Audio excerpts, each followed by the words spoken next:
व्याकाరం व्याप्तं येन चराचरं तत्पदं दर्शितं येन तस्मै श्रीगुरवे नमः।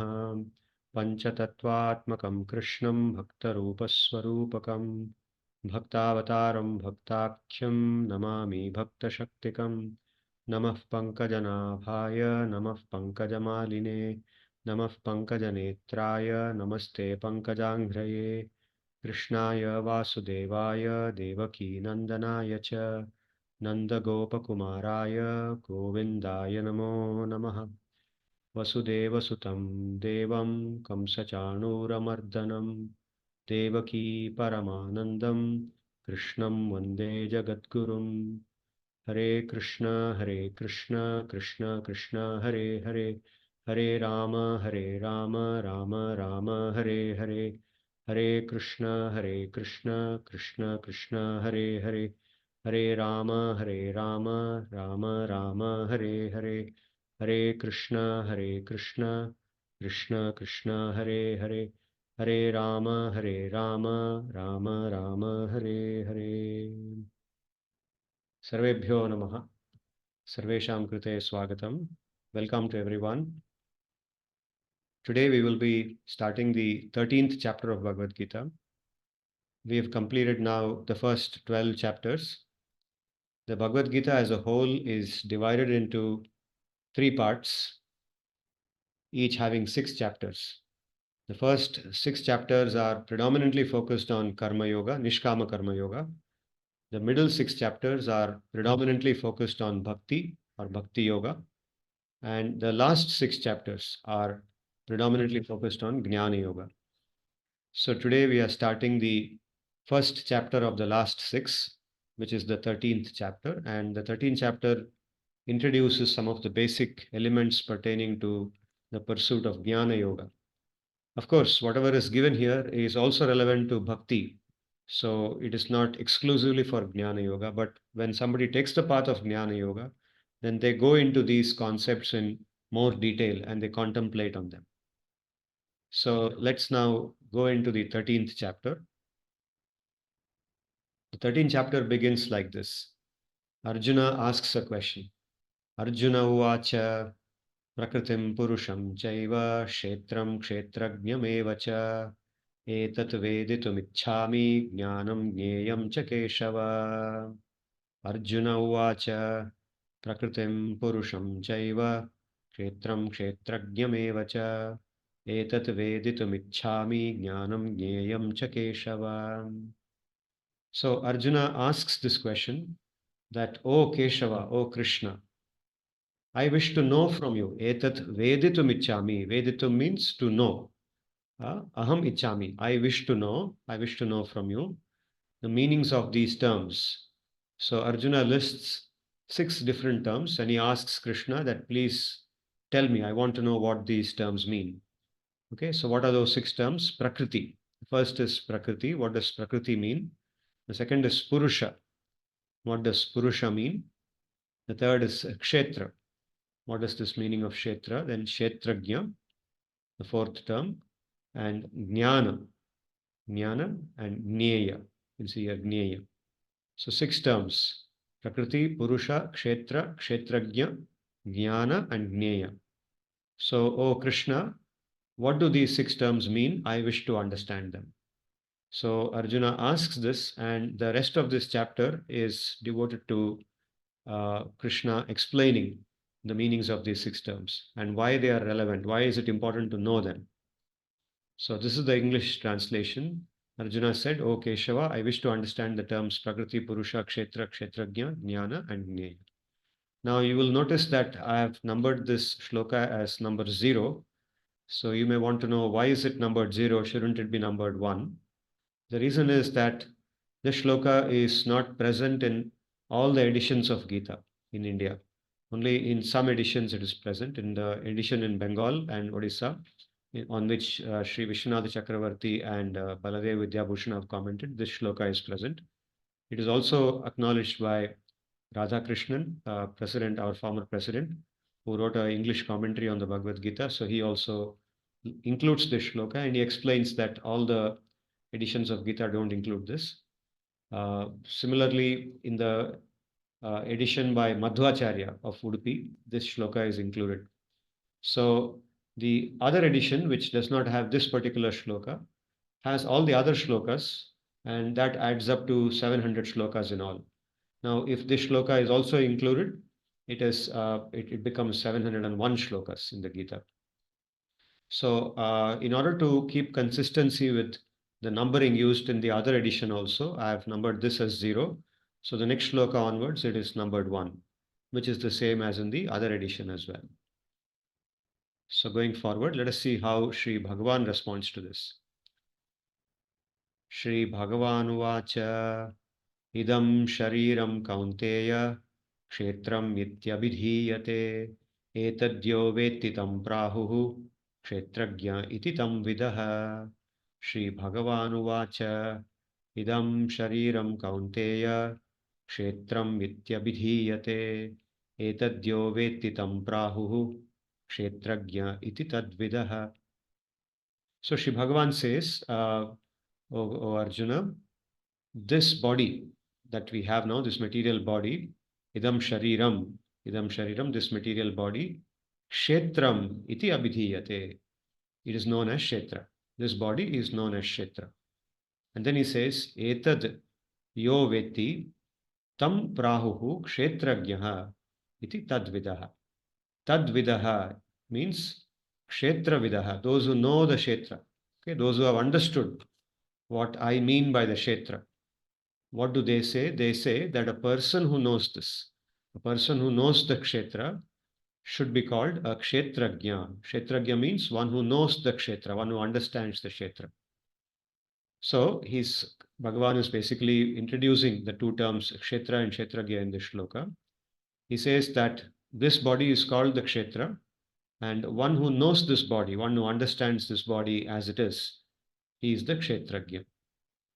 So doubt may arise here.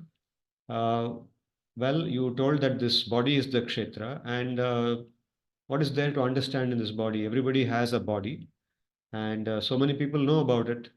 The doctors, for example, they are all the time dealing with the body, the diseases of the body and the well-being of the body. So then all the doctors, are they kshetrajna? What is meant by that?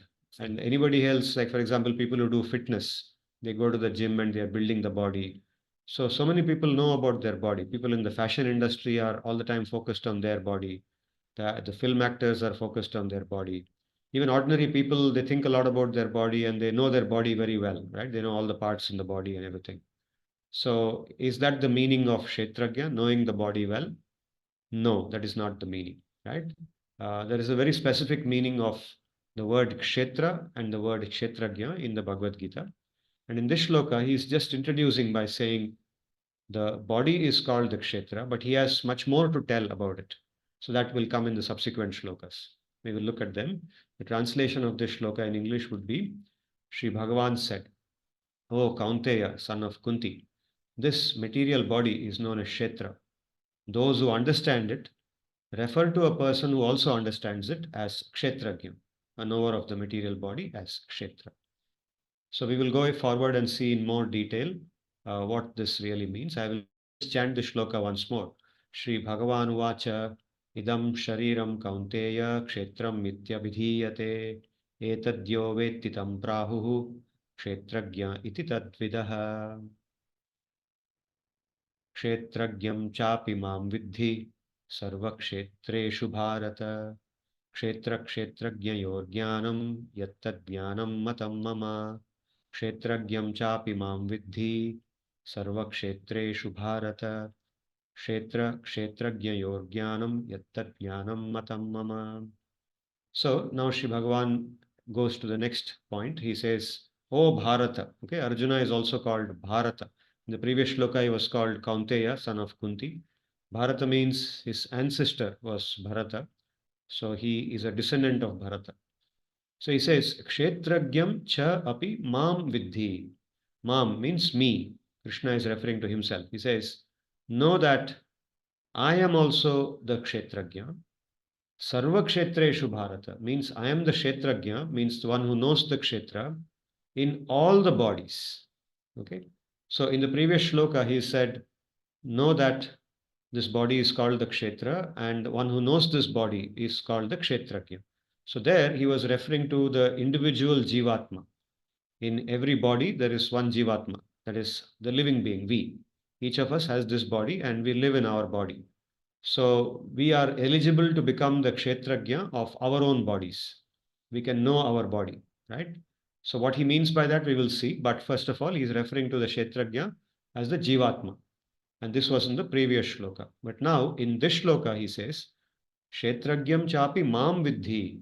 Know that I am also the kshetragya. Not only the individual jivatma who lives in every body, but I am also the kshetragya, and I am the kshetragya in all the bodies. The jivatmas are the kshetragya of their respective bodies. Each of us knows our body. For example, I don't know your body. You don't know my body. Because we experience only our respective bodies. We don't experience each other's bodies, right? But Sri Bhagavan, who resides inside every jivatma, he is a part of every jivatma. He pervades every jivatma. So he lives in all the bodies. He is present everywhere. So he makes this point in this shloka. Kshetragyam chapi mam vidhi sarva kshetreshu bharata. Then he says, Kshetra kshetrajnayor jnanam. The knowledge, the jnana, knowledge of the kshetra and the kshetrajna. Okay, just now he has given the basic definition of kshetra and kshetrajna. Then he says, knowing this, knowing the what is the kshetra, what is the kshetrajna, and knowing the difference between them thoroughly, that knowledge is what I call knowledge. Yat tat jnanam matam mama, he says. Kshetra kshetrajnayor jnanam yat, that which is the knowledge of the kshetra and the kshetrajna, tat, that jnanam, matam mama, that is called jnanam. In my opinion, mama matam means मेरा अभिप्राय, मेरा मेरे समझ में मेरे समझ में जो क्षेत्र और क्षेत्रज्ञ के बारे में जो ज्ञान है वही ज्ञान है, उसको ही ज्ञान बोलते हैं. Okay, that is what should be called knowledge. Because in the six things which Arjuna asked in the beginning of this chapter, one of the six things was jnana. What is meant by knowledge? So now he is saying the knowledge of the kshetra and the kshetrajna, whatever that knowledge is, that is what is called knowledge. Okay. Now again, in the going forward in the 13th chapter, in this chapter, he will elaborately explain what knowledge means. Okay. Here he's just touching upon it, with one single line. But going forward, he will explain in several shlokas what he means by this knowledge. So I will read the translation. O Bharata, know me also as the kshetrajna in all the kshetras. In my opinion, jnana is the knowledge about the kshetra and the kshetrajna. I will chant the shloka once again. Kshetrajnam chapi mam vidhi sarva kshetreshu bharata kshetra kshetrajnayor jnanam yattat jnanam matam mama. Next, Shri Bhagavan says, Tat kshetram yaccha yadrikcha yadvikari yatascha yat sachayo yat prabhavascha tat samasena me shrunu. Tat kshetram yaccha yadrikcha yadvikari yatascha yat sachayo yat prabhavascha tat samasena me shrunu. He says, that kshetra, that which is the kshetra, yat cha, what it is. What is that kshetra? Now questions will come because he has just introduced that term. A lot of these kind of questions will come. So in anticipation of that, he says, okay, what the kshetra is, yat cha. Yadrik cha means, yadrik means what is, of what nature is it? What is its nature? Yad vikari, what are its transformations? In what way is it something that transforms? Vikari means that which transforms. So in what way does it transform? Yat vikari. Yatascha, yatahacha means from where does it come? What is its source? What is its origin? Yatascha, yat. And what are its different types? What are the different manifestations of this body, this kshetra? Tat kshetram yatcha yadrikcha yadvikari yatascha yat. Right? So 5 different questions he has himself raised. Sachayo yat prabhavascha. Okay, so now the first line is about the kshetra. The second line is about the kshetragya. Sachayo yat prabhavascha. So like that, what is the strength or what is the unique feature of the kshetragya? Yat prabhavaha. Prabhavaha means the unique power or the strength, the influence that that particular entity has. Here, the entity is referring to the kshetragya, one who knows the kshetra. Sachayo yat prabhavascha. What is the strength of the kshetragya? Tat samasena me shrunu. Tat samasena me shrunu. Hear about it from me in brief. Samasena means in brief. I will tell you in brief. Because now we are in the battlefield of Kurukshetra. The war is about to begin. I can't give you, I can do a whole workshop on this, but now there is no time for that. So please listen to this from brief, in brief from me. That samasena mekshunu.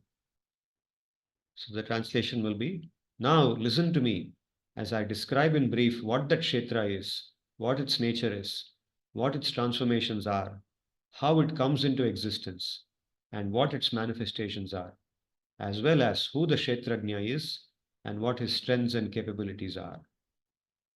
Tatshetram yaccha yadrikcha yadvikari yatascha yat sachayotat prabhavascha tatsamasena me shrunu. ऋषिभिर्बहुधा गीतं छन्दोभिर्विविधैः पृथक् ब्रह्मसूत्रपदैश्चैव हेतुमद्भिर्विनिश्चितैः ऋषिभिर्बहुधा गीतं छन्दोभिर्विविधैः पृथक् ऋषिभिर्बहुधा गीतं छन्दोभिर्विविधैः पृथक् ब्रह्मसूत्रपदैश्चैव हेतुमद्भिर्विनिश्चितैः. So he says this theory about Kshetra and Kshetragya, which I am now about to explain to you. Before I start explaining to you what it is, I should also tell you that Rishibihi Bahuda Gitam. It has been described by the Rishis in several different ways. Bahuda, Rishibihi means by the Rishis, by several Rishis, not just by one Rishi, but by several Rishis. Bahuda means in various ways.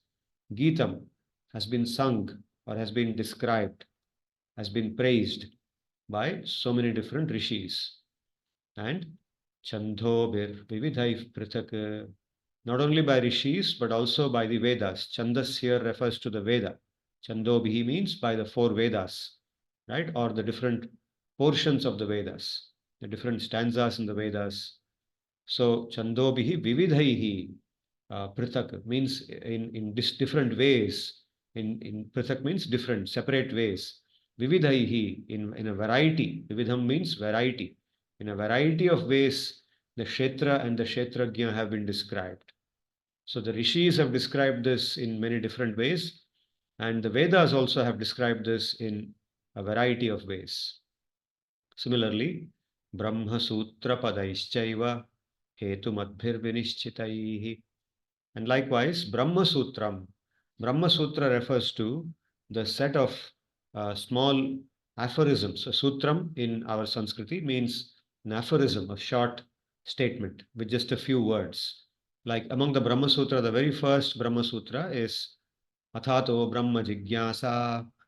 Okay, just a few words. Athato Brahma Jigyasa. Atha Brahma Jigyasa. Athato Brahma Jigyasa. Just four words. This becomes one sutra. So like this, the Brahma Sutra, there are some 555 sutras. They were written by Maharishi Vedavyasji as a concise way of summarizing what the Vedanta is, what is the ultimate message of the Veda. Okay, that is given in the Brahma Sutras. And then he wrote the Bhagavatam, the Srimad-Bhagavatam. We are going to listen to a story from the Bhagavatam today. So the Bhagavatam he wrote to elaborate upon the meanings of the Brahma Sutra. It's considered as the Bhashya, the first Bhashya of the Brahma Sutra. So he says, Brahma Sutra Padaihi. Brahma Sutram is a padam. Padam means that which helps you to achieve the ultimate thing. Brahma Sutrena Padhyate. Anena Padhyate iti padam. Brahma Sutra Padam means that which is attained by the Brahma Sutra. Brahma Sutra Padaishchaiva. So by the Brahma Sutras, Hetumadbihi Vinishchitaihi. These Brahma Sutras have been logically ascertained Vinishchitam, that which vinishchitaha means that which has been ascertained, that which has been conclusively established, ascertained. Okay, hetumatbihi means with logical reasoning. Hetumat means that which has a proper logic in it, not just an arbitrary statement of belief or not just a claim, an arbitrary claim, but that which is logically arrived at. Okay, so these statements of the Brahma Sutra, which are describing the Kshetra and the Kshetrajna, they actually have been logically asserted. There is a logic behind them. They are not arbitrarily written there. Okay, so now I'm going to explain that to you. But before I explain to you, I want to tell you that the rishis have spoken about it, the Vedas have spoken about it, and the Brahma Sutra also has logically established it. That is the knowledge I'm going to talk to you about. Krishna says to Arjuna.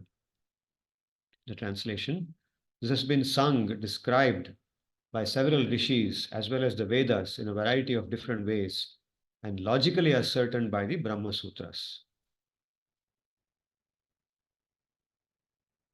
Mahabhutanyahangkaro buddhiravyaktamev cha indriyani dashayikam cha panchachendriyagocharaha ichhadveshas sukham dukkham sangathaschetana etat kshetram samasena savikaram udahritam. So Shri Bhagavan says, Mahabhutani. So now he is elaborating on what he means by the word kshetra. The kshetra literally in English would translate as the field. Kshetram means a field. Normally we refer to an agricultural field, a field where crops are grown, as the kshetram. Okay, we can also refer to something else as a field where, let's say, some playground or a place where sports happens or war happens, like Kurukshetra, right? Or just a place, any place can be called a kshetra. But here, the word kshetra is used as a metaphor in the sense of an agricultural field. It's compared to an agricultural field. The body is compared to an agricultural field. Why is it compared to an agricultural field? Because the field, agricultural field, is used to grow different types of crops, right? And by rotation, the farmer grows maybe 2 or 3 different crops on the same field in a given year. In the same way, the body in which we live, the kshetra that we have, we are living in, can be used by us to reap different types of results. Very broadly speaking, one type of result is the material enjoyment in this material existence, enjoyment through matter, through the contact with matter. That is one type of enjoyment. And the other type of happiness that we can get is through mukti or bhakti, prema. So it can be used broadly in 2 ways. One is the laukika sukha, that is to get material happiness, and the other is to get alaukika sukha through mukti or bhakti, prema. So the body can be used broadly in these 2 ways. But of course, in the course of doing one of these, laukika sukha, we may also end up using the body for doing wrong things. That is also what people do with it. Like a farmer who may use his field improperly and instead of growing crops on it, may end up creating something which is unproductive, which is of no use to him or which is harmful to others. So we also end up doing pap with our body, which harms others and also harms ourselves. So that also happens. So we reap different types of crops with our kshetra, with our body, and that is why it is called a kshetra. It's compared to an agricultural field. So what does it constitute? What does it comprise? It comprises Mahabhutani. Okay, Mahabhutani refers to the five basic elements. Okay, we say Prithvi, Apaha, Tejaha, Vayuhu, Kham. Okay, I will come to them in a moment. Ahankara, or the ego of ignorance. Ignorant ego is called Ahankara. Buddhihi, Buddhihi or the intellect. The best translation of Buddhi in English is intellect, even though it may not be the most accurate translation. Buddhihi, Avyaktam. Avyaktam refers to the original source of matter.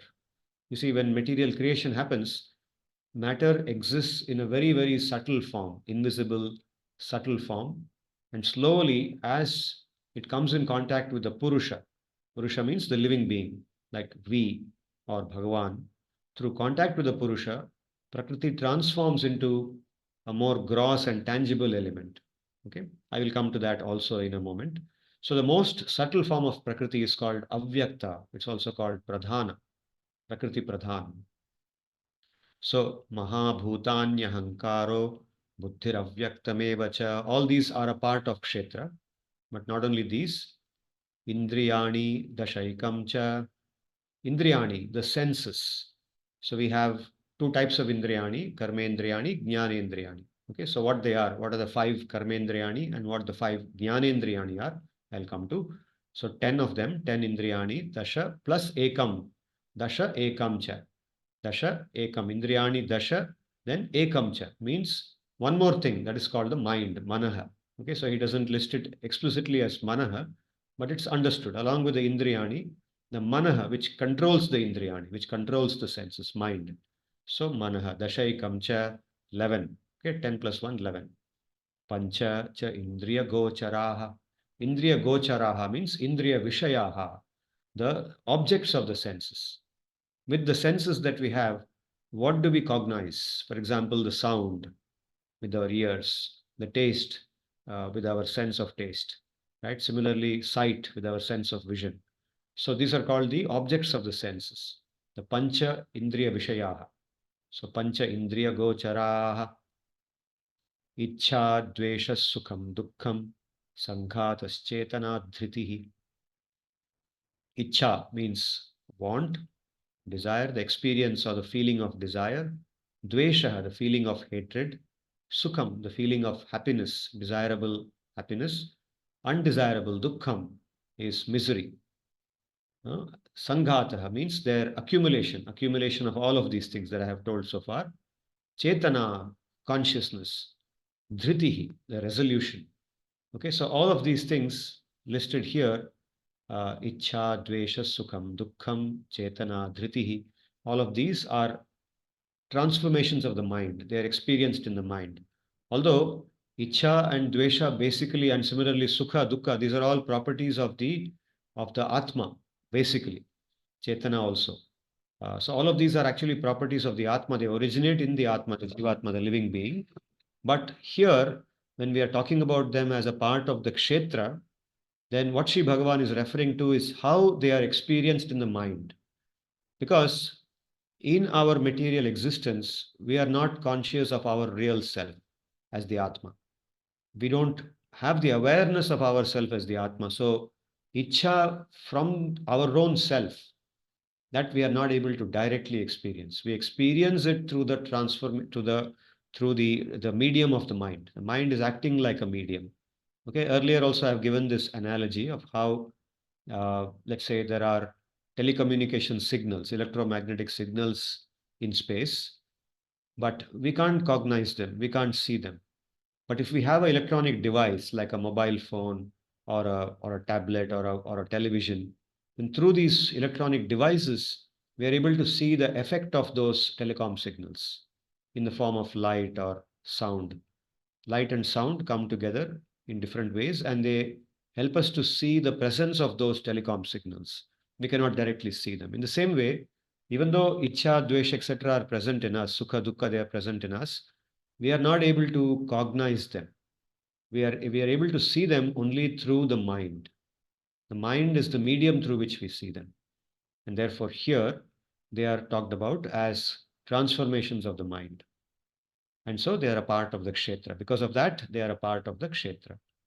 The word sanghata in the middle here refers to the body, which is the kshetra, is a sanghata of all of this. Sanghata means an accumulation or you can say a heap of all of these things put together, a collective for all of these things. What are those things? Mahabhutani, ahankaraha, buddhihi, avyaktam, indriyani, dasha, ekam cha, manaha, pancha, indriya gocharaha, cha, dveshaha, sukham, dukkham, chetana, dhritihi. Okay, so all of this together is the kshetra. Etat kshetram samasena. So samasena, in brief, I told you I will tell you in brief, and now in brief I have told you. Etat kshetram samasena savikaram udahritam. So I have explained, and this is said to be savikaram. Udahritam means is called as Kshetram. Savikaram means it has transformations. Vikaraha means transformation. It is changing. So the Kshetra is not something that is constant all the time. The Atma is a constant. Atma doesn't change. Atma has no change in it. It is nirvikara. But the Kshetra is savikara, means it has changes. So in one place in the work of Adi Shankaracharya, he explains the six Shadvikaras, which is recognized by all the Vedantic Acharyas. Asti jayate vardhate, um, asti jayate vardhate, uh, apakshiyate, vinashyati. So these are five. Asti jayate vardhate, viparinamate, asti jayate vardhate, viparinamate, apakshiyate, vinashyati. Asti means exists. So the state of existence is considered one of its transformations. The state of existence, that is one aspect of it, its transformation. Jayate is born, it comes into birth. There is a time when it did not exist, and then there is a time when it exists. So jayate, vardhate, it grows. It has a phenomenon called growth associated with vardhate. Viparinamate means it undergoes various types of changes in it. Changes are constantly seen in it. That's called viparinamate. Apakshiyate means it declines. At some point, it starts becoming weaker. So he said vardhate earlier, grows. Opposite of that, apakshiyate. And finally, vinashyati, it gets destroyed. It ends. Okay, decays or ends. It goes out of existence. So, savikaramudaghritam. So, body, the kshetra, has all these elements and it is always transforming. It is never constant. Okay, so the translation would be the accumulation of the five mahabhutas, pancha mahabhutas, the ahankara, the ignorant ego, the buddhi, intelligence, the avyakta, or the original unmanifest subtle material energy, the 11 senses and the five sense objects. The 11 senses include the mind and the experiences of the mind, such as like, dislike, happiness, distress, consciousness, resolution. These are all experienced in the mind, along with its transformations. The transformations of the kshetra is in brief called the kshetra. So with the vikaras is called the kshetra. Okay, so he explains the kshetra like this.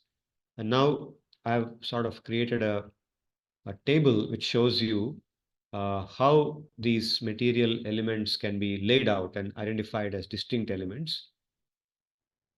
So in the most subtle form, we call it prakriti or pradhana or avyakta, the original matter. When material creation begins, you see, material creation has a beginning. Even modern science tries to ascribe a starting point for this universe, right? It says Big Bang theory or some other theory. So similarly, the Shastras, they say that there was a creation. Some point creation happened, but before creation, this exists. Prakriti eternally exists. Prakriti is not non-existent. It is Sat. But in its Sat, it exists in this subtle form.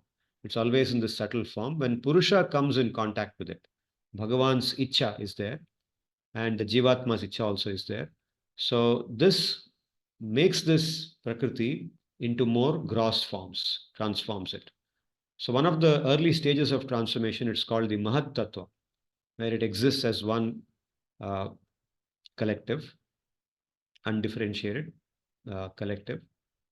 And from this, the Chatur Indriyani come, appear, like mind. Mind is a very subtle form of matter. Buddhi, intelligence. Ahankara, ego. And in Adi Shankara's works, he also lists Chitta, an item called Chitta, which some people understand as a manifestation of Avyakta, what Sri Bhagavan refers to as Avyakta. Then the Pancha Jnanendriyani are more gross forms of this in matter. So what are the Indriyani? Indriyani refers to the senses. They are not sense organs, not the organs, but the senses, the subtle senses existing with the respective organs. Like, for example, the nose organ has the sense of smell somewhere inside it, right?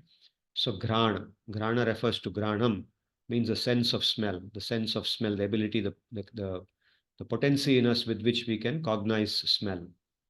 Rasana or rasanam is the sense of taste. Chakshurindriyam, chakshuhu, is the sense of sight. Twagindriyam is the sense of touch, existing, say, with our, all over the body, the skin, everywhere in the body, there is the sense of touch. Then Shrotrendriyam, which exists in our organ called the ear, but it's not the ear itself, it's the sense which exists inside the ear, Shrotram. So Granam, Rasana, Chakshuhu, Twak, and Shrotram, these are the five uh, Jnanendriyani. They're called Jnanendriyani because with these Indriyam, we acquire knowledge, we are able to cognize. Our cognition happens through them. Then we have the Pancha Karmendriyani. Karmendriyani are the ones which are also subtle in nature. They exist in the Sukshma Shariram. Okay, but they manifest through these organs. Okay, what is listed here are the organs. The organs are themselves not the Karmendriyani. The Indriyam is a subtle element existing which operates through these organs. They are subtle inside these organs. Okay, not these organs themselves. So, for example, even a person who does not have hands will have this indriyam called pani inside him, but he can't use it because his hands are not present. Okay. So, hands, pani, the two hands, the two legs, pada, they manifest through that. Payu is that sense which manifests as the anus. Upastha is the genitals, and vak is that voice box, is that sense in the karmendriyam which manifests through the larynx, the voice box, which helps us to speak. Okay, so these five karmendriyani are the ones which help us to perform actions in this matter, to help us to perform actions and help in the transformation of matter. Okay, whereas the jnanendriyani, they help in cognition. The karmendriyani help in behavior, cognition and behavior. The five indriyas for cognition, five indriyas for enabling behavior. Okay, once again, you should keep in mind that these indriyas are subtle elements residing inside in the linga sharira or the sukshma sharira. They are part of the sukshma sharira. They are not the organs which are part of the stula shariram or the gross body. Then the pancha pranas. The pancha pranas are not explicitly listed by Bhagavan in the previous shloka. And in the previous shloka, we will see those 24 elements are listed. I have put those 24 elements here. Now, in those 24, these five pranas are not elaborately, explicitly mentioned. So we understand that they are implicitly included because they are also a part of the sukshma shariram, the subtle body. So what are the five pranas and what do they mean? Prana refers to what are called as also vital currents of energy, energy currents. Okay, prana is a subtle energy current which exists in this universe, all over this universe, and it comes with the living being. When the jivatma enters a particular body, the prana, which is a part of the linga sharira, also enters. And it's the prana which makes the different actions possible, the different processes which run in our body. For example, the process of digestion, the process of respiration, the process of the nervous systems, the processes of the nervous system, the processes of blood circulation happening in the body, the circulatory system, the processes of excretion of the wastes, the excretory system.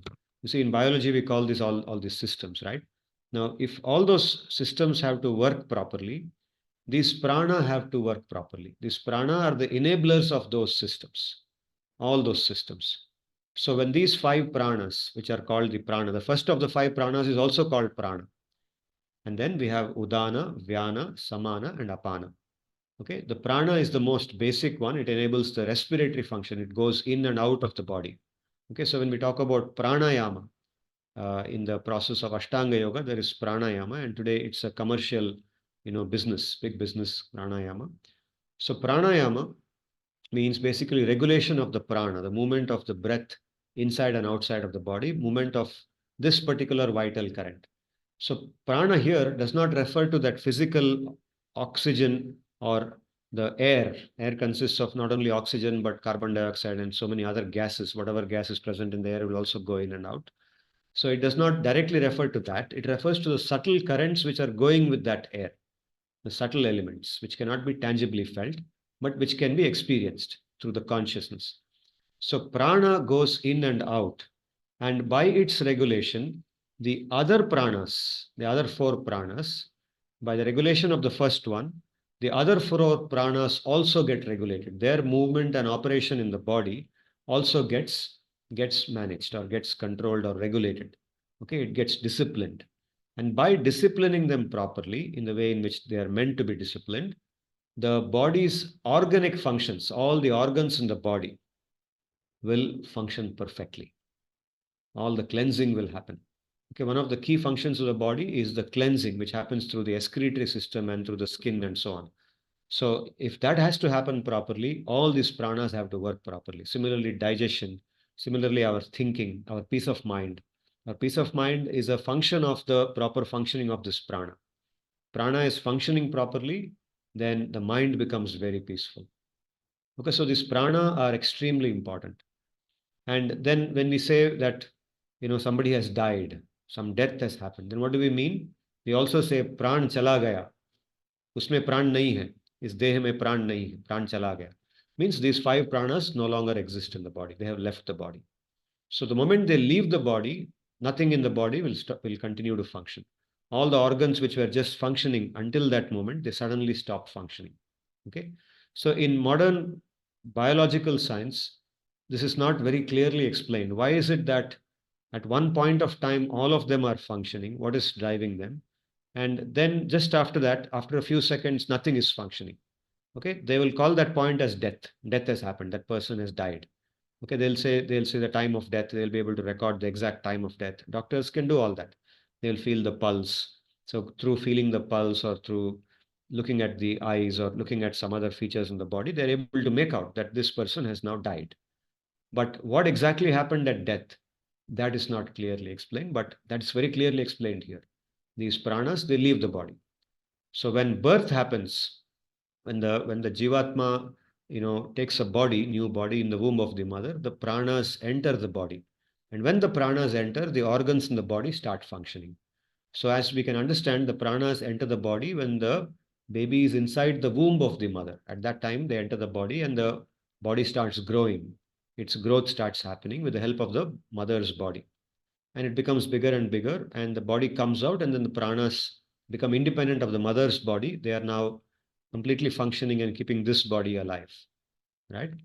So these are the five pranas, and the pancha upapranas also exist, and they are also mentioned in the Yoga Shastra: Naga, Kurma, Krikara, Devadatta, Dhananjaya. And these help in subsidiary functions which work along with the basic functions, like, for example, belching. Okay, belching, burping, belching, blinking of the eyelids. Okay, all the time our eyelids are blinking, yawning, feel sleepy, we yawn. So all these functions are conducted by these five upapranas. Okay, so these also are a part of our sukshma shariram, or the subtle body. Then more gross than them are called the sukshma bhutani, or the sense objects. The sense objects exist in the material world, right? Because we have these senses. What do these senses do? They are able to connect with these sense objects. For example, the granendriyam connects with the pancha sukshma bhutam called as gandha, smell. Gandha means smell. The granendriyam connects with smell. Similarly, rasanendriyam connects with the rasa, the vishayam called rasa, taste, wherever it's present. So similarly, chakshurindriyam connects with rupam, and tvagindriyam and connects with sparsha, touch. The shrotrendriyam connects with shabda, or sound. Okay, you can see a one-to-one mapping between the pancha jnanendriyam and the pancha vishaya, indriya vishayam, or sukshma bhutam. They are also called sukshma bhutam, and Sri Bhagavan mentions them in the previous shloka we saw. Panchacha indriya gocharaha. They are called indriya gocharaha. Okay, then even more gross than them are called the pancha mahabhutani. And that's what Sri Bhagavan mentions in that shloka. The very first phrase, mahabhutanyahankaro, mahabhutani, he begins with the mahabhutam, which is the pancha mahabhutam, that is bhumi, also called prithvi, apaha, or water, anala, fire, vayu, air, and kham, or space. Now, these translations into English are not accurate translations. Bhumi, for example, does not refer to this planet Earth. It refers to the element. There is a particular element called Bhumi or Prithvi. It's referred to as Prithvi in Nyaya, also called as Bhumi in Vedanta, or here in our Bhagavad Gita. Bhumi Rapo Analo Vayuhu, Sri Bhagavan says in the 7th chapter of Bhagavad Gita. So Bhumi is a subtle element which is responsible for the gross matter that we see. Okay, so when we take a piece of mud, let us say, it contains all of these five to some extent, that item, that physical item we take, but it will be predominantly bhumi. Okay, it's a bhumi padartha. But if you see fire, for example, what we in English we call fire. Okay, if I light a candle or if I light the gas in my kitchen, then we see fire. Now that fire is not directly what is meant by anala here. Anala is the element which exists in that fire predominantly. So it corresponds to that fire. Similarly, vayu, air, is a subtle element in what we call in English as the air, predominantly present there. Okay. Typically, generally speaking, any kind of matter that we see, any form of matter we see in this world and we come in touch with, is some combination with some element predominating and some other elements mixed into it. Okay. So these five, Mahabhutam, Pancha Mahabhutam. So in this way, you see that from subtle to gross, okay, from the most subtle form called Prakriti or Avyakta, matter transforms into these gross ways, and the Jivatma comes in touch. It's because of the Jivatma that these transformation happen with the Paramatma. Because the Jivatma desires to experience this. Because he desires to experience this, and he thinks that this is the source of happiness. Material existence is a source of happiness. So these forms of matter exist for him to pursue that happiness. And we pursue that happiness through these things. Okay. So these are the pancha, this is the transformation of matter. And this mapping you can keep with you for future as well. I can send it to you if you like. And what I have shaded here in this box, this together are also called the Sukshma Shariram. These elements constitute the Sukshma Shariram. And what is to the right side here, these five Indriya Vishayas and these Mahabhutam, they are part of the Stula Shariram. They exist in the Stula Shariram.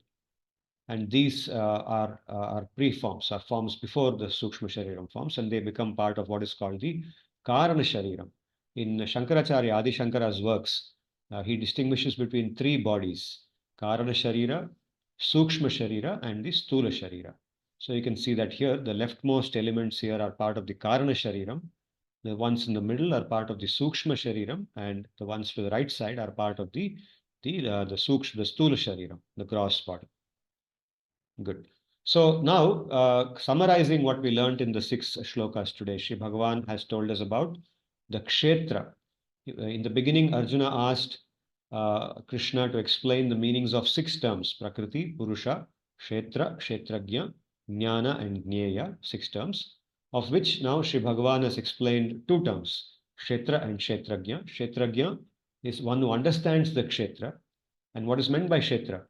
Kshetra, initially he began by saying Kshetra refers to the material body, but it's more than just what we call the body. When we call the body, we are referring to this body with the head and the eyes and the nose and the legs and the hands and so on.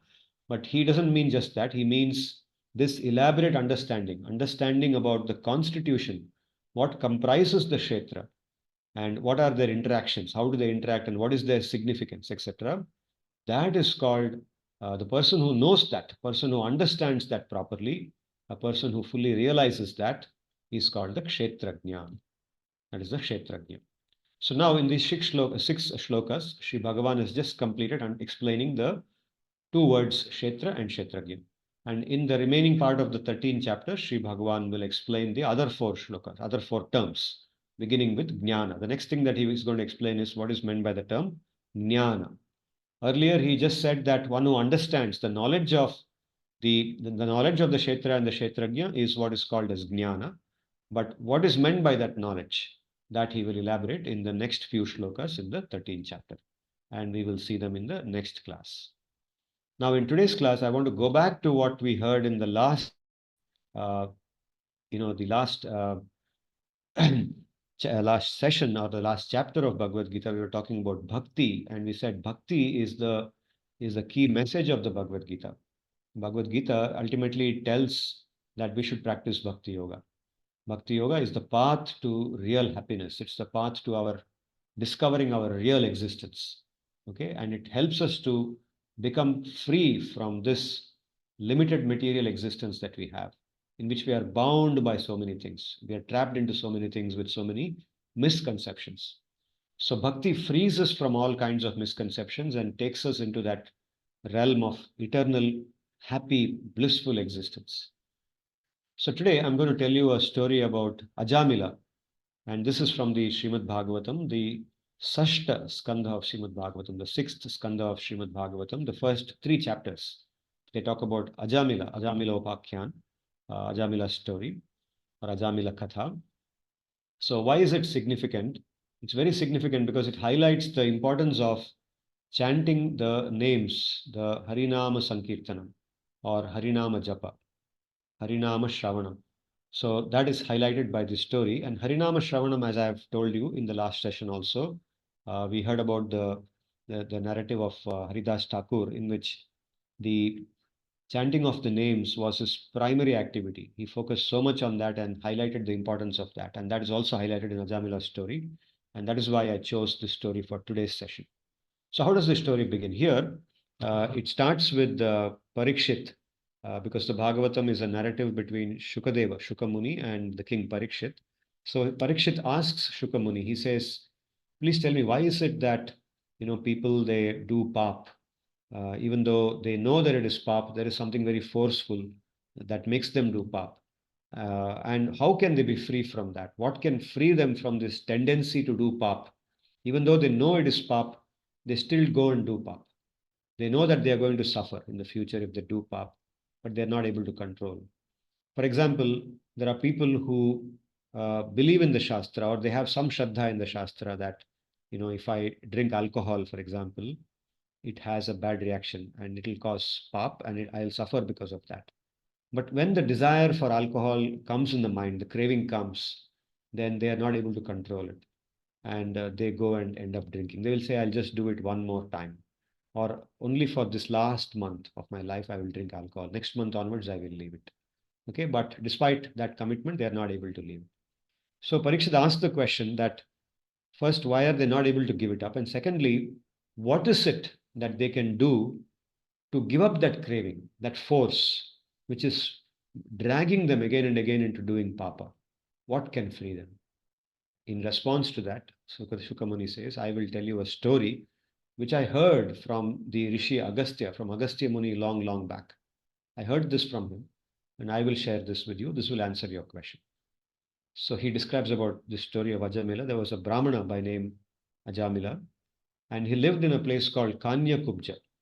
Kanyakubja today is called as Kanauj. It's a small town in Uttar Pradesh, about 100 kilometers to the west of Lucknow and northwest of Kanpur. Okay, so this Kanauj today is a small town, but at one point of time it was actually a very flourishing town. It was like a center for culture. In India, Samskriti, one of the prominent places where mentioned in the Shastra is Kanyakubja. It comes again and again. So Ajamila lived in Kanyakubja, and he was a very pious Brahmana. Lived in a very pure Brahmana family. He had a wife. He was very young and married to a woman, a very pious woman like his own family. And they were living a very pious life. And he was very well educated in the Shastra. He knew all the right and wrong, all that. He had very good sense of discrimination between right and wrong. He followed the Shastra very strictly. There was no, aberration in his life. And so one day, when Ajamila had gone to the forest, his father told him to bring some samit and other articles of puja from the forest. So he goes to the forest and he's collecting those items and he comes back. On the way back, he sees a man, a Shudra, along with a Vaishya. Vaishya means a prostitute, okay, a woman of low character. So he sees that this man and this woman, he has never seen such people before. I mean, although he must have seen people of lower class before, but he has never seen people behaving like this before. So he sees this Shudra and this Vaishya.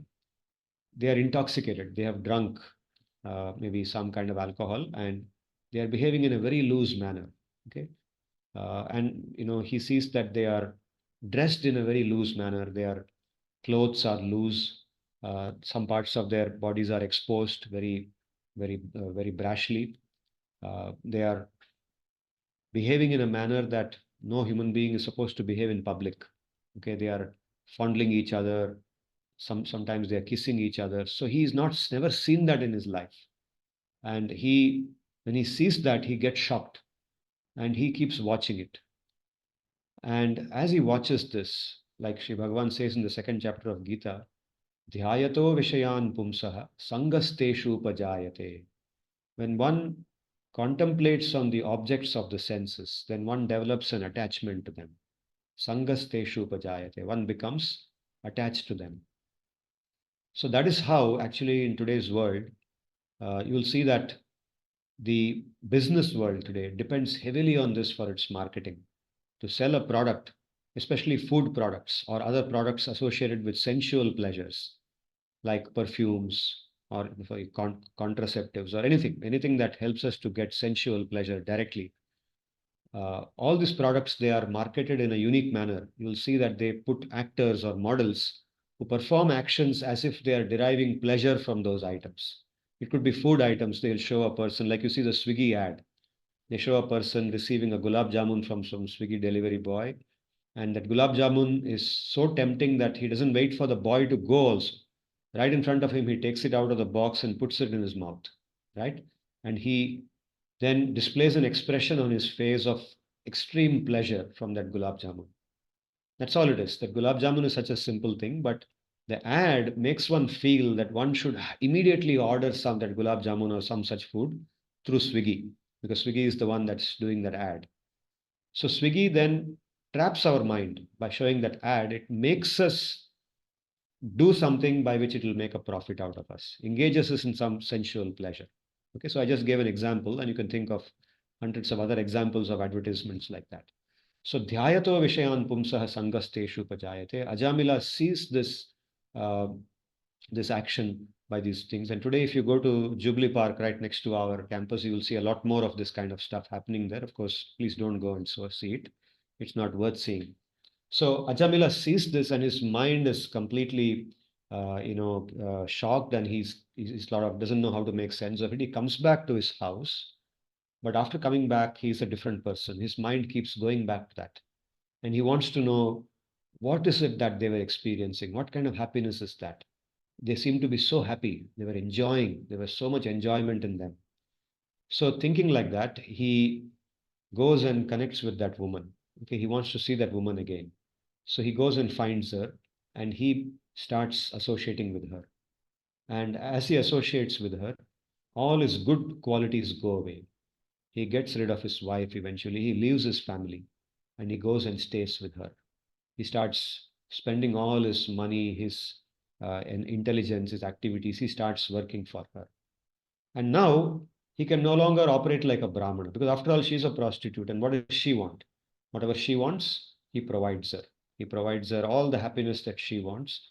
And to sustain that life with her, now he has to engage in activities to earn money.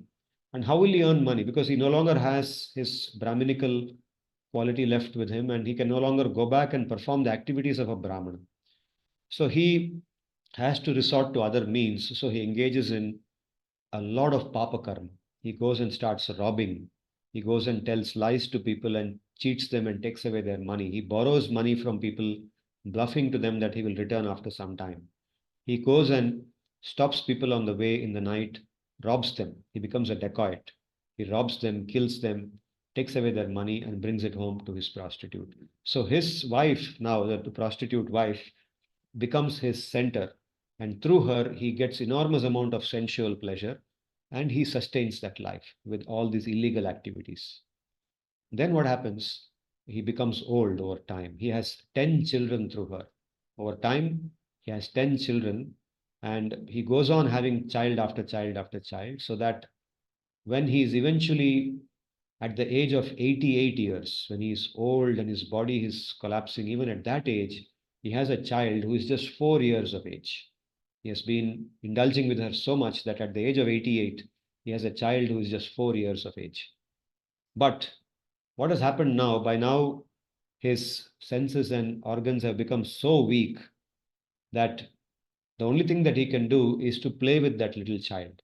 Okay, that child becomes his object of attention, no longer that prostitute, because she also has become an old woman and she can no longer give him the pleasure that she used to give. So now it's only the child at that old age, is only that small child, the child of 4 years, which is giving him all the pleasure. A 4-year-old child is so sweet because it speaks so many, in such a sweet language, it makes very silly statements which give us so much happiness. Okay, all of us have experience with 4-year-old children. So that child becomes his center of attention. And it so happens that by by some virtue of some coincidence, he has named that child as Narayan. Okay, it's a typical Hindu name, right? We also have names like Rama, Krishna, Narayana. All of us have names like that. And this child is called Narayan. And his name is something that he keeps calling all the time because it's his sweet child. He keeps calling Narayana, come here. Narayana, go do this. Narayana, do that. He keeps calling him.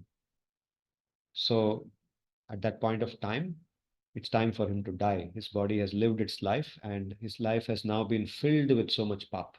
After accumulating all that pap, death comes to him. And so, what comes to a person when he's dying with a lot of pap in him? The Yamadutas come to him, right? So, Yama, who is also loosely in English called as the god of death. Okay, Yama is the one who actually, the role of Yama is actually the role of the chief justice of a country, like we have chief justice of India, okay, who is the supreme authority for the judiciary, for the judicial system in the country. So Yama is the supreme authority for the judicial system in this universe, which is a very important system which controls the movement of all the living beings. Nobody is exempt from that. Okay. The only person superior to Yama is Vishnu himself. Yama directly reports to Vishnu. Okay, like Brahma. Brahma has a role in this universe. He creates and he puts things into action. He has got a particular role. Similarly, Yama's role, like the Chief Justice, he is a supreme authority in himself. He is equivalent to the Prime Minister or the President of the country, like the executive. They are the heads of the executive. He is the head of the judiciary. So similarly, the Yama is the head of the judiciary of the universe, and he reports to Vishnu. The only other authority above him is Vishnu, nobody else. Okay, so he is in charge of giving the due reward and punishment for all the activities that we do. So when somebody has done so much pap, then obviously a lot of punishment is waiting him. So the Yamadutas, three horrible looking Yamadutas, come in front of Ajamila at the point of death. And they come and they use their ropes and they start dragging him out of his body. They start dragging him out of his body. So at that time, exactly at that time, Ajamila has been looking at his son. His son was at a little distance away from him, down the corridor, you can say. Maybe imagine that the house had some corridor, and down that corridor, this child was playing with its toys, and his eyes were on that child. So as soon as he sees these Yamadutas coming from nowhere, all of a sudden they appear before him. And through the corner of his eye, he is also seeing his son. So he immediately, instinctively, he calls out to his son. As these people are dragging him, he calls out to his son, Narayana, Narayana, come, come, Narayana, come here. Somebody has come to take me from here. Just come, Narayana, come. He calls out to Narayana. Now, his calling out is done in so much anxiety, is calling out so much sincerity. Means it's in a state where his mind has nothing other than Narayana in it. So the moment he calls out Narayana, Vishnu sends his messengers. In fact, Vishnu doesn't have to even call and send his messengers because his messengers already have been told that if somebody calls my name in great anxiety with sincerity at the point of death, then you immediately go and bring them to me. This instruction has been given there to Vishnu's dutas. They're called Vishnu dutas, Vishnu's messengers or Vishnu's servants. So the moment he calls Narayana in this pure state of mind, without any anxiety, without any other thoughts, the four messengers of Vishnu appear before him. So at one instant, there are three Yamadutas dragging him out of his body. He calls out Narayana, and the next instant, there are four Vishnu Dutas also standing before him. And the Vishnu Dutas come there, they look at the Yamadutas and they stop them. They say, Stop, what are you doing? What do you think you're doing? This person has just called out to us, and we have come here to take him. And who are you? What are you doing taking him away in some other direction? So the Yamadutas, actually, they have never seen such a thing in their life, in their existence, right? Because they know that whenever there is somebody who has committed a lot of pap, their job is to just go at the point of death, drag him from his body, beat him up nicely, and bring him to the court of Yamaraj, and from there he will be sent to all the narakas where he has to experience his hellish life. And now suddenly these four people, who are they? They've come here. So they look at the Vishnu Dutas and they ask them, first tell us, who are you? Why are you stopping us? You look so beautiful. Your earrings. Actually, the Vishnu Dutas, they look like Vishnu. Their form is just like the Vishnu's form. Okay, they have samana rupa with Vishnu. So they look at these Vishnu Dutas and they describe the form of the Vishnu Dutas just like Vishnu. And they say, you're so beautiful, you're so this, that, but why are you interfering with us when we perform our duty? Our duty is to take him there, and why are you interfering with us? The Vishnu Dutas then respond. They say that, well, first of all, you tell us why you are taking him away. We have come here to take him rightfully, but you tell us why are you taking him away? What is your logic? Then the Vishnu Yamadutas, they reply, they say that, look, there is a proper system of dharma. We thought that you would also be knowing about it. Dharma says that there are two types of activities, punya and papa. One who performs punya, he gets good things, and one who performs papa, he gets bad things. And our job is to give him the merit according to what he has done. We take him to Yama, and Yama, our boss, is in charge of this punya and papa system, and he will give the due rewards to them, and he will experience that. The person who gets these rewards will experience that. So we are just doing all this. So they give a whole discourse to the Vishnu Dutas, which is in the Bhagavatam, on this system of punya and papa. And that is called dharma. The system of dharma has this aspect of punya and papa, and that is explained nicely there. So then they ask the Vishnu Dutas that, so what is wrong with what we are doing? We are just doing what we are supposed to do. Then the Vishnu Dutas tell them, no, you are actually doing something extremely wrong to him. Because this person has chanted the name of Narayan. And there is nothing superior to the name of Narayan. It is said that if the name of Narayana is chanted once, even unintentionally, all the pap that somebody has done is burnt away instantly. Not only the pap that he has done in the past, but anything that he might do in the future unknowingly, that also is burnt away by chanting the name of Narayan. So rightfully, you cannot take him. Now, the Yamadutas are not in a position to argue back because the Vishnudutas are much more powerful than them. And they are giving them a very convincing logic. They say that you cannot take him away, you please go back. So the Vishnudutas thereby they free Ajamila. Ajamila is freed from the hands of the Yamadutas, and he is watching this. So at one instant he was calling to his son Narayana, and the next instant he is now facing four Vishnudutas, and on the other side there are three Yamadutas, and they are discussing with each other, and he hears this whole conversation. He's not able to make sense of it. And suddenly he sees that the Yamadutas are going back, and the Vishnudutas have cut the ropes which the Yamadutas were using to drag him out of the body. And so he looks at the Vishnudutas and he asks them, he's about to ask them, and the Vishnudutas see that he's about to talk, and they don't want to talk anything to him. They have done their job, and they go away from there. They vanish from there. Okay. So then he is left there alone, and he now thinks what happened.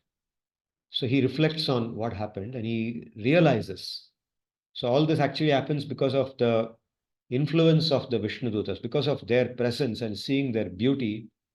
His mind has now completely been purified. All the pap that he has done, not only the pap that he has done, but the tendency to do pap, the papa pravritti. You see, the question that Parikshit asked, what is it that makes a person do pap? Not only that, how does he become free from pap?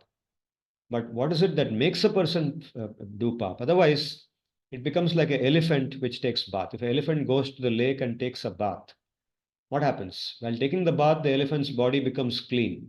Right? All the water cleans the body of the elephant. The elephant then comes out. But what does the elephant do after coming out of the lake or the river? The elephant takes the sand on the bank of the lake or the river and sprays the sand all over itself. Okay, this is called the Kunjara Shaucham or Kunjara Shauchavat, means like the bath of an elephant. That is how human beings live in this world. They do tapasya, they do what is called as parihar. Parihar means repentance, or they do some puja in a temple because they have done pap and they say parihar isse ho jata hai. शिवलिंग में जाके अभिषेक कर दिया परिहार हो गया means all the पाप I have done has now gone because I have done puja for Shivji or Krishna, whatever, and all the pap has gone. But then they again go back and do pap because the tendency to do pap has not gone. Only the pap has gone. The tendency or the craving inside the heart for doing an activity of pap has not gone. So they go back and drink alcohol or cheat somebody or tell some lies or do something like that, and that pap again comes back on that body like the elephant's sand on its body. So now, Ajamila, in his case, what has happened is not only has the pap gone, but because of the power of the name, the power of Sri Bhagavan Nam, his tendency to do pap, his attraction towards doing pap, has also completely been erased. So his mind is now completely pure. And because of that purity, he is able to immediately see what has happened. He understands the whole thing. He says, I did so much pap. I left my father. I left my wife. I, I, I, I started doing all kinds of things which a Brahmana should not do.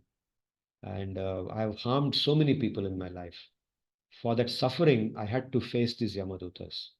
But for some reason, these beautiful looking people, they came and they have rescued me.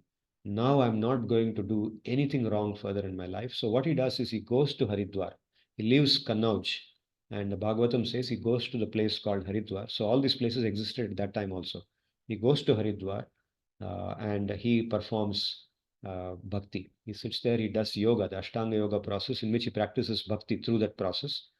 And he fixes his mind on Bhagavan. He does Bhagavan Nama Japa, he does bhakti, fixes his mind on Bhagavan. And again, when death comes to him, the Vishnu Dutas come to him and they take him to Vaikuntha Loka. He lives in Vaikuntha after that. So he's delivered completely. And now the Yamadutas, they still haven't been able to fully understand what happened because the Vishnu Dutas just bullied them. They got bullied by the Vishnu Dutas. I'm using the word bullied because they were overpowered. They just had to surrender because the Vishnu Dutas were more powerful and they gave a very good logic as well. So they go back to Yamaraj and they explain to him that for the first time in our experience, we encountered this. So we don't know what happened. They tell him all that thing which happened and they request him, if you think that we are capable of understanding why this happened, kindly explain to us. So Yamaraj then, of course, understands everything because he himself is a bhakta. He himself is a bhakta of Bhagavan.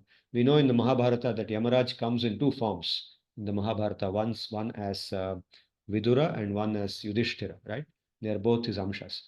And they are both bhaktas of Vishnu, right? Yamaraj also is known as a bhakta of Vishnu. So he explains to the Yamadutas, and that is the content of the third chapter. In the third chapter, he gives a discourse to the Yamadutas, his own Yamadutas, about the power of bhakti, specifically the power of Bhagavan Namasmaranam, the chanting of the Nam of Bhakti, which is done without any aparadh. He says only aparadh. Okay, Bhagavan Nama Smaranam is so powerful that it destroys not only the pap but also the tendency to do pap. From its roots, pap is uprooted, and the tendency to do pap will not come again. Of course, in the Bhakti Shastra, we see that the tendency to do pap can come again if the bhakta commits aparadh. And until as long as he doesn't commit aparadh, he is very safe. And so the bhakta should do two things. One is to perform the activities of bhakti, and the second is to also avoid aparadh. And if these two things are done, then bhakti will protect somebody in all respects. All the intelligence required to live in this world happily will automatically come to that person. Okay? So this is the story of Ajamila, and with this I will stop for today. And if you have any questions or comments to ask me, I'll be happy to take.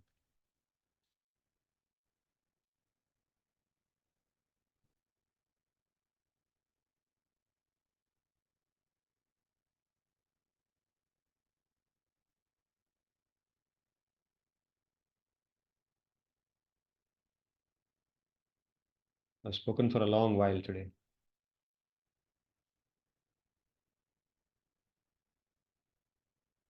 Pranam, sir. Yes, Pranam.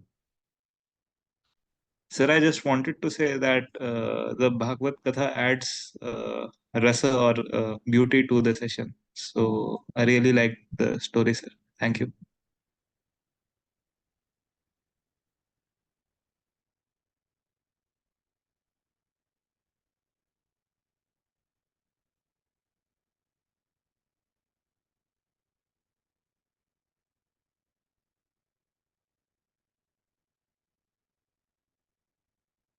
Does anybody have any further questions today? Shomodip, are you on the line? Are you in the meeting? Yes, sir. I'm here. Actually, today my dad also attended your session mostly. Okay, that's nice. Both of us were attending. So today I honestly don't have much question, but actually this Ajamila story was a bit new to me. Honestly, I have not heard it, even though I have attended this particular session. Probably somehow it missed it. So actually, I felt one interesting simile. So like people say that why even in like in all over India, people keep the name of the children or something, the name of God. Yeah. So one way in our, like my grandmother used to say that if you give that name, so whenever you are calling the God's name, at least you are getting that punya. Even if you are addressing somebody just with affection, or even you are ordering somebody, but still, since you are uttering the name, still it is giving some punya because it's a God's name. So I think this story gives a kind of, what I can say, a Puranic background to this. I have not heard this story before, so it was very interesting. Yeah. And I think, sir, this also relates to, I don't remember the sloka, but somewhere it is mentioned that, like in Gita only, I think in some other chapter we have discussed that even if you have done lot of not so good things in your life, but even towards the end, if you take God's name, then also you get the benefit of it. So I think this Ajamila Katha in one way also some way relate to that fact.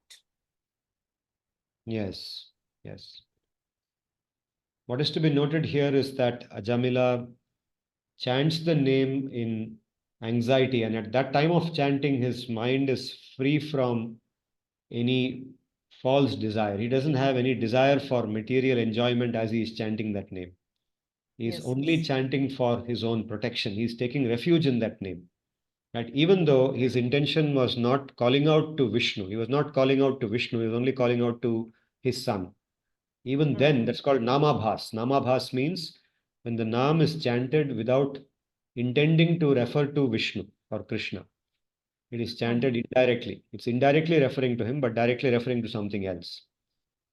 But it is not chanted with aparad, which is not chanted in a way that he's condemning somebody in that mood of condemning someone or saying something derogatory about someone in a sarcastic way, in a jovial way. It's not done like that. It is done in anxiety with sincerity. That is why that name, immediately purifies him, coming in contact with that. That is important to note that. Otherwise, the doubt comes that since everybody anyway chants the name, because in India, every other household has got names of Bhagavan, like Shiv Bhagavan, Vishnu Bhagavan, so many different forms. Our names are all like that. Yeah. So then everybody should have got bhakti by now, and everybody will then get mukti. Why does it not happen? Because people, even though they do namabhas, they refer to the name of Narayana or Krishna or Vishnu so many ways, but the aparad mentality is very much there. It's not free from aparad. Because the aparad mentality is there, we are not able to get the benefit of that namabhas also. So only when we become free from that, which means with intention we must chant. When we chant the name, we should do it with the intent to become Shuddha, to overcome that tendency to do pap in us. Only then will there be purity, will there be success in bhakti. So basically, both content and intent are important. Yes, both content and intent are important. Om स्वस्ति प्रजाभ्यः परिपालयन्तां न्यायेन मार्गेण महिं महिषाः गोब्राह्मणेभ्यो शुभमस्तु नित्यं लोकाः समस्ताः सुखिनो भवन्तु। हरे कृष्ण कृष्ण कृष्ण हरे हरे, हरे राम राम राम हरे हरे, हरे कृष्ण कृष्ण कृष्ण हरे हरे, हरे राम राम राम हरे हरे, हरे कृष्ण कृष्ण कृष्ण हरे हरे, हरे राम राम राम हरे हरे। धन्यवादाः। पुनर्मिलामः।